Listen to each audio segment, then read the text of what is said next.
ខ្ញុំបាទខ្ញុំយុទ្ធសុផលនៅភូមិទំពាំងស្វាយឃុំត្រៅកោងស្រុកបាភ្នំខេត្តសីលើដី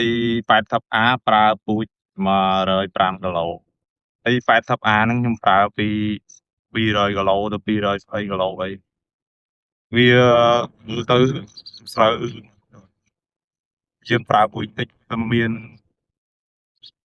កម្លាំងទូស្ពតជាងប្រើពូជច្រើនយើងព្រាចទៅយើងមិនទាន់បានបាច់ជីក្នុងស្រូវវាឡើងគោមកហើយ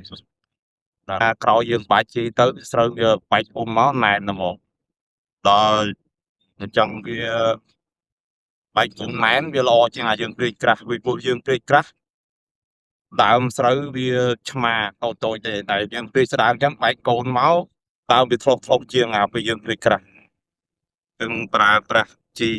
ក្បាលវៃស្រូវមួយនិងជីក្បាលវៃស្រូវពីរ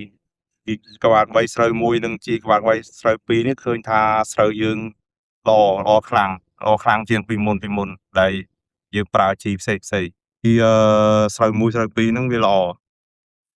ព្រោះជីគេលាយមកស្រាប់យើងព្រាចទៅដឹងថាល្អតែហ្មង